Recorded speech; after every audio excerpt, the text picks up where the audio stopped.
Police प्रशासन को तो उसका बेटा हैंडल कर लिया दरोगा। 5 बहनों के बीच में एक चिराग बुझ गया और एक बाप जो मजदूरी करके अपने परिवार को पाल रहा था, उसके परिवार का चिराग बुझ गया। उसके ऊपर क्या बीत रही है, ग्राम का बेटा था जिसके दम पे वो उछल रहा था वो। नमस्कार दोस्तों, आप देख रहे हैं आरपी ओपन न्यूज। मैं हूं रामानंद। अपराधियों का मन ऐसे बढ़ता जा रहा है, किसी का सर कलम कर दिया जा रहा है, किसी को गोली से भून दिया जा रहा है। साहब बताए तो जनपद जौनपुर के गौरा बादशाहपुर थाना क्षेत्र का एक गांव आता है कबरुद्दीनपुर। वहां पे 16 वर्षीय अनुराग यादव की बेरहमी से सर धड़ से अलग कर दिया जाता है। साहब अगर से बताए तो शासन प्रशासन पे इसलिए सवाल खड़े हो रहे हैं। पहले तो शासन प्रशासन के पास से जब मामला जाता है कोई सुनवाई नहीं होता है। पीड़ित परिवार कई बार थाने में जाता है लेकिन सुनवाई नहीं होती है। साहब जब ये मामला रुखताल पकड़ लेता है, जब अनुराग यादव का आता है, तब वही शासन प्रशासन मौके पे पहुंचती है और पार्थिव शरीर को लेकर पोस्टमार्टम के लिए भेजती है। साहब अगर से शासन प्रशासन वही कार्रवाई पहले कर लेता तो अनुराग यादव आज हम लोग के बीच में होता। साहब आप कहीं ना कहीं अनुराग यादव के विषय में अधिक से अधिक जानते होंगे। मैं बता दूं ताइक्वांडो का खिलाड़ी था, कहीं ना कहीं अपने देश के लिए वो मेडल लेके आता है और बाकी चीज़ें हम आपसे बातचीत करते हैं। आइए, हमारे बीच में कुछ लोग हैं, कुछ इनसे बातचीत करते हैं। आखिरकार अनुराग यादव के साथ किस प्रकार से न्याय होना चाहिए और अपराधी के खिलाफ किस प्रकार से कड़ी कार्रवाई होनी चाहिए। सबसे पहले बहुत बहुत स्वागत। क्या नाम पड़ेगा? रामबच्चन प्रजापति, प्रदेश अध्यक्ष दस सेना, उत्तर प्रदेश। बहुत बहुत स्वागत है सर। क्या नाम पड़ेगा? सत्यम शर्मा, प्रवक्ता हिंदू महासभा से। कहीं ना कहीं आप लोग की उम्र लगभग 25 से 26 होगी जी। वैसे बात करें तो 16 साल के उम्र के अनुराग यादव, जिस तरीके से उनके पड़ोसी द्वारा जो है तलवार से सर कलम कर दिया जाता है, इस घटना को आप लोग किस नज़रिए से देखते हैं?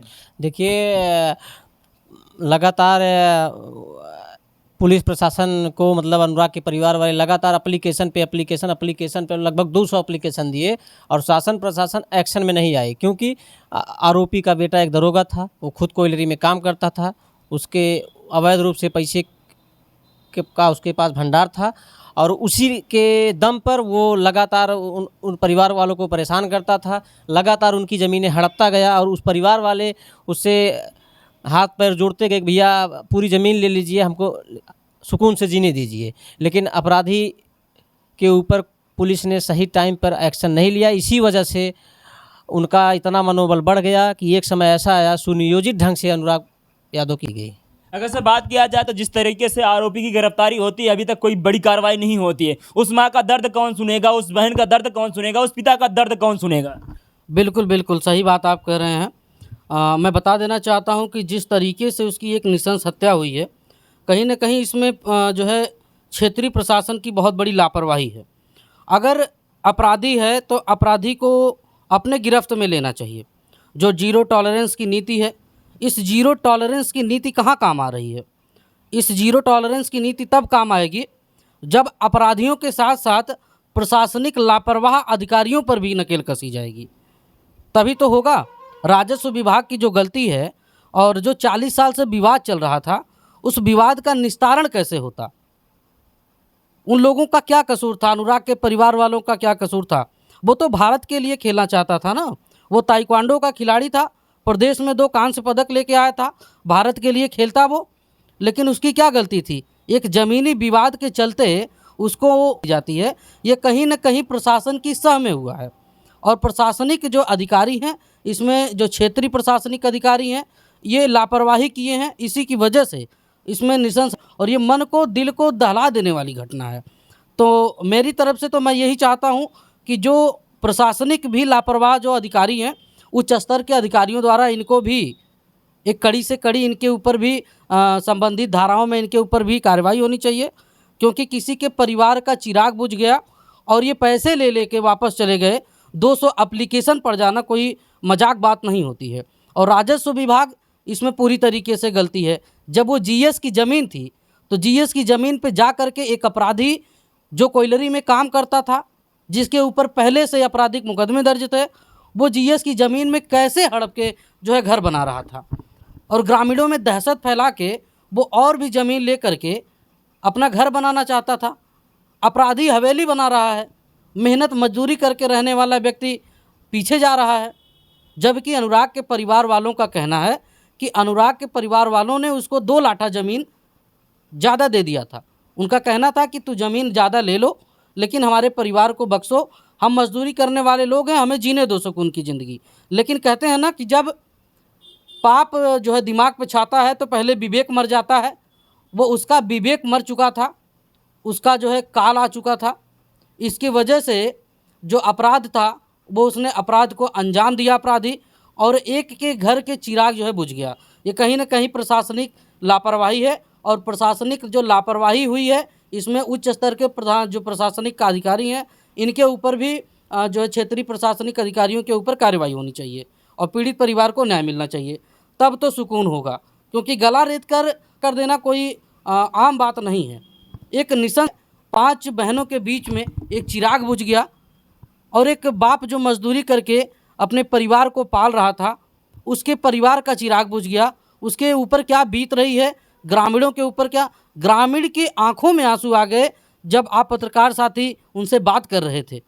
वहाँ पे तमाम प्रकार के, मैं भी अपने कुछ सहयोगियों के साथ जिस दिन हत्या हुई थी उसके मतलब कल भर में गया था, तो वहाँ चाय की एक पट्टी पे बात चल रही थी कि वो अपराधी कोई आम अपराधी नहीं था, वो अपराधी पहले से अपराध में लिप्त था।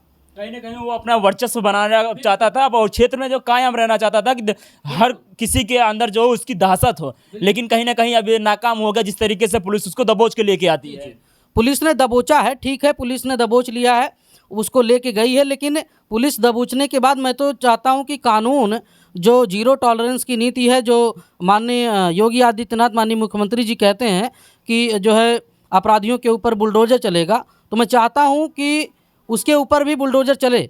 जातिवाद, धर्मवाद, राजनीति को छोड़ करके एक ही जाति के दोनों लोग थे, कहीं ना कहीं एक खानदान के लोग थे, तो उसके ऊपर उसकी गलती कोई नहीं थी, पहली बात तो। दूसरी जो लापरवाही की गई है उस लापरवाही का खामियाजा अनुराग को भुगतना पड़ा है। ऐसे तो बहुत सारे मुकदमे देखे जा रहे हैं, कई कई पीढ़ियों तक चले जाते हैं, 40 साल 50 साल तक चले जाते हैं। इसका ये आतंक तो नहीं था कि जो है कि 40 साल से मुकदमा चल रहा था, इसके बेटे को ही रास्ते से हटा दिया जाएगा, फिर पूरी ज़मीन जायदाद तो हमारी हो जाएगी और यहाँ से मुकदमा भी ख़त्म हो जाएगा। लेकिन वहाँ के जब प्रधान जी से मैंने बातचीत किया तो प्रधान जी कहते थे कि मैं 2 बार 3 बार सुलह कराने का प्रयास भी किए और सुलह भी हो गया, लेकिन जो अपराधी था हमारे ऊपर जो है फर्जी मुकदमा भी कर देता था और हम भी जाते थे तो रास्ता कट के जाते थे। इस पर क्या कहेंगे आप? देखिए, कहीं ना कहीं जो प्रधान होते हैं वो एक गांव के मुखिया होते हैं, गांव के लोगों का विश्वास उनके ऊपर होता है, वो क्षेत्र का विकास, गांव का विकास चाहते हैं। तो अगर उनके ऊपर वो दबाव बना रहा था तो कहीं ना कहीं ये बहुत बड़ा आपराधिक था, उनके ऊपर बहुत बड़ा अपराध का जो है जो मुकदमा ठोकना चाहता था वो पैसों के बल पे ठोकना चाहता था। वो कोयलेरी में स्वयं काम करता था, उसके परिवार में पुलिस विभाग से भी उसका लड़का था। तो कहीं ना कहीं एक तरीके से ग्रामीणों ने बताया कि 18 लोगों के ऊपर उन्होंने जो है जो आरोपी था वो फर्जी मुकदमा लदवा दिया। किस लिए?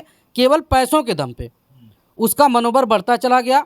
प्रशासनिक अधिकारियों ने, राजस्व विभाग के अधिकारियों ने उसकी मनोबल बढ़ाते चले गए, पैसे ले लेके जो है काम करते रहे। यही नतीजा निकला और शायद होगा भी कि 40 साल से जो विवाद था वो अभी के अंजाम तक आ गया। कहीं ना कहीं हमेशा जो है उसके ही विभाग का एक एसआई उस घर में होने के वजह से उसके परिवार यानी अपराधी का इनकाउंटर नहीं हो पाया। कहीं ना कहीं प्रशासन के ऊपर सवाल खड़ा हो रहा है, इस पर आप क्या कहेंगे? जी देखिए, उसका एक बेटा एसआई था और कहीं न कहीं वो क्षेत्रीय थाना जो गौरव बादशाहपुर थाना आता है, हाँ, वहाँ बात किया होगा, हाँ, और उसके बाद उसी के खड्डन के द्वारा अनुराग यादव की हुई है, हाँ, और गिरफ्तार करके जेल भेजना बहुत बड़ी बात नहीं है। मैं चाहूँगा कि उसे कड़ी सज़ा मिले, हाँ, जो संवैधानिक रूप से जो सबसे कठोर दंड हो वो मिलना चाहिए उसे, ताकि मतलब भविष्य में कोई और अनुराग यादव मतलब परिवार अपना बेटा ना खोए। हैं चंद ज़मीन के टुकड़ों के लिए हैं अनुराग यादव को कर दी गई और सारी ज़मीनें जीएस की थी। आरोपी जहां मकान बनाया है उसके 2 मकान हैं और दोनों मकान जीएस की है। राजस्व विभाग अगर सही समय पर जांच करके अगर उस ज़मीन को खाली करा दिया होता तो ये दिन नहीं देखना पड़ता। और क्षेत्रीय थाने मतलब शासन प्रशासन के लोग जितने मतलब क्षेत्रीय अधिकारी हैं उसमें पूर्ण रूप से संलिप्त हैं। अगर इस दोषी का कोई मुख्य रूप से जिम्मेदार है तो राजस्व विभाग है। अगर आरोपी जीएस की ज़मीन में 2 मकान बनवा लिया और अनुराग के परिवार की तरफ से लगातार एसडीएम को, तहसीलदार, लेखपाल को तमाम एप्लीकेशन दिए गए, थाने में तमाम एप्लीकेशन दिए गए, लेकिन एक्शन नहीं हुआ। कहीं न कहीं हमको लग रहा है कि पुलिस प्रशासन को तो उसका बेटा हैंडल कर लिया, दरोगा। और पैसा तो था उसके पास, पैसा अब भी है उसके पास, कहीं न कहीं वो अवैध ढंग से पैसा अर्जित किया है। राजस्व विभाग लोगों को पैसे के बल पे इधर उधर कर लिया और जीएस की ज़मीन पे मतलब वो बनवा लिया घर। ये घटना इतना दर्दनाक होता है जब घटना स्थल पे मौके पे जो है डीएम साहब और एसपी साहब पहुंचते हैं, कहीं ना कहीं उनकी भी आंखें नम हो जाती हैं। क्या कहेंगे आप? देखिए वो ठीक है, मैं मानता हूँ कि उन्होंने धर दबोचा, लेकिन उसके ले जाने के ऊपर जो उन्होंने जघन्य अपराध किया, अपराधी, उस अपराधी के ऊपर मुकदमा जो है दायर कर दिया जाएगा और उसको जो है 2, 4, 6 महीने, 9 महीने, 1 साल बाद उसको बेल मिल जाएगी। वो फिर पुनः लौटेगा और फिर जघन्य अपराध करेगा। उसके ऊपर एक ऐसी कड़ी कार्रवाई होनी चाहिए, उसको तो हमारे हिसाब से तो उसको आजीवन कारावास कर देना चाहिए। पीड़ित परिवार को न्याय तभी मिलेगा जब पीड़ित जो है उसकी गुहार नहीं सुनी गई। न्याय मिलना तभी संभव है जब जो आरोपी है उसको एक आजीवन कारावास होना चाहिए। और जो रही बात जैसे जिसके सह में आके उसने कार्य किया है, ये सभी लोग जानते हैं कि अपराध करने वाले से ज़्यादा अपराध को षड्यंत्र रचने वाला और उकसाने वाला जो अपराधी होता है। तो जो उसका बेटा था जिसके दम पे वो उछल रहा था, वो अपने लगातार धमकियां दे रहा था लोगों को, जो परिवार वालों को जो है पीड़ित परिवार को उसने धमकियां दी हैं, तो कहीं ना कहीं वो भले ही कानून व्यवस्था में एक कर्मचारी अधिकारी के पद पर हो, लेकिन वो इस समय आरोपी है और आरोपी के ऊपर जो संबंधित धारा है उस धारा के तहत उसके ऊपर कार्रवाई होनी चाहिए। जिस तरीके से जो है अपराधी के घर पे तमाम तरीके से खतरनाक हथियार मिलते हैं, ये लगता है कि परिजनों का भी कहना है कि पहले से षड्यंत्र रचा जाता था, जब भी कोई बात होती है तो इनके बेटे के हाथ उड़ा दिया जाता है। कर रही है ये आप जो बता रहे हैं कि धारवादा की गई और जो उसके घर में जो है आर मिले हैं, ये कहीं ना कहीं घटना को अंजाम देने के लिए प्री प्लानिंग की गई थी। तो कहीं ना कहीं ये योजनाबद्ध तरीके से पहले से जान से और ये खूनी खेल खेलने का उसका एक प्लानिंग था।